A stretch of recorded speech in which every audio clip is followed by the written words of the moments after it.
आज की कहानी है मदद की ताकत। एक बार 8 साल का एक बच्चा आरव अपने स्कूल जा रहा था। वह अपने शहर सूर्य नगर की गलियों से रोज की तरह अकेले स्कूल के लिए निकला था। रास्ते में उसे एक छोटा सा पप्पी दिखा जो लंगड़ा रहा था। उसके पेट से खून बह रहा था। आरव ने बिना सोचे समझे अपनी पानी की बोतल निकाली और पप्पी के जख्म को साफ करने लगा। आसपास कोई नहीं था। उसे लगा कि यह पप्पी शायद खो गया है। आरव उसे अपने साथ घर ले आया। वह खुद एक बहुत ही गरीब परिवार से था। अपनी मासी माँ के साथ एक छोटे से कमरे में रहता था। उसके पिता का कुछ साल पहले देहांत हो चुका था। स्कूल के बाद आरव पास ही की एक चाय की दुकान पर बर्तन धोने का काम करता था। उसकी माँ को हमेशा चिंता रहती थी कि बेटे की पढ़ाई कैसे पूरी होगी, क्योंकि वह चाहती थी कि आरव एक दिन बड़ा आदमी बने, किसी होटल में चाय न बेचे। समय बीतता गया, पप्पी ठीक हो गया और अब आरव का सबसे अच्छा दोस्त बन चुका था। हर सुबह वह पप्पी उसे स्कूल तक छोड़ने जाता था और स्कूल के बाहर बैठकर उसका इंतजार करता। एक दिन स्कूल में एक बहुत बड़े अधिकारी विक्रम सिंह एक कार्यक्रम मुख्य अतिथि बनकर आए। आरव स्कूल के अंदर चला गया, लेकिन पप्पी बाहर स्कूल के गेट पर खड़ा था, जैसे रोज खड़ा होता था। विक्रम सिंह की नज़र जैसे ही उस पप्पी पर पड़ी, वह दौड़ते हुए उसके पास गए और उसे गोद में उठा लिया। सभी लोग यह देखकर हैरान थे। उसी वक्त आरव भी बाहर आया और पप्पी उसे देखते ही उसकी ओर दौड़ा।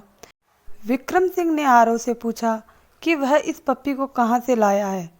आरव ने उसे पूरी कहानी बता दी, कैसे उसने उसे जख्मी हालत में सड़क पर पाया और घर ले आया। यह जानकर विक्रम सिंह भावुक हो गए।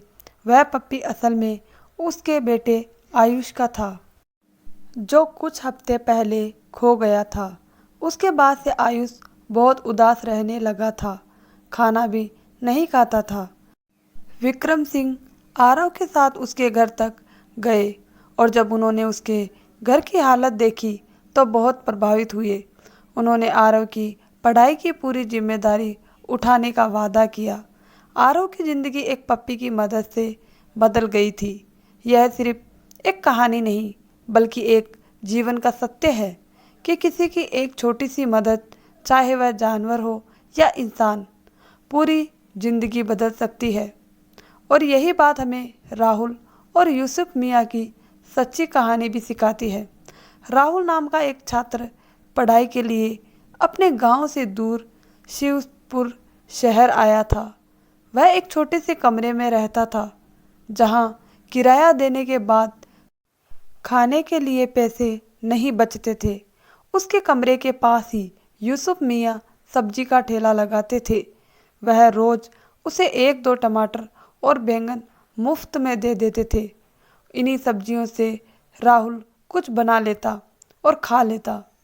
15 साल बाद एक दिन यूसुफ मियाँ के ठेले के पास एक पुलिस गाड़ी आकर रुकी।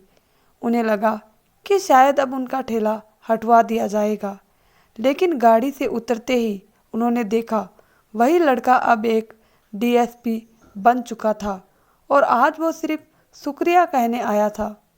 दोस्तों, इस कहानी से हमें यह सीख मिलती है कि कभी भी मदद करने से पीछे मत हटो। वह मदद छोटी हो सकती है, लेकिन उसका असर किसी की ज़िंदगी पर बड़ा हो सकता है।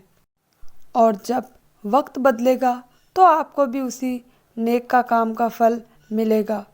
किसी एक इंसान की मदद करने से पूरी दुनिया नहीं बदलती, लेकिन उस इंसान की पूरी दुनिया बदल सकती है। तो दोस्तों, आपको हमारी ये छोटी सी कहानी कैसी लगी? कहानी अच्छी लगी हो तो वीडियो अपने दोस्तों के साथ शेयर करें और चैनल को सब्सक्राइब ज़रूर करें। धन्यवाद दोस्तों।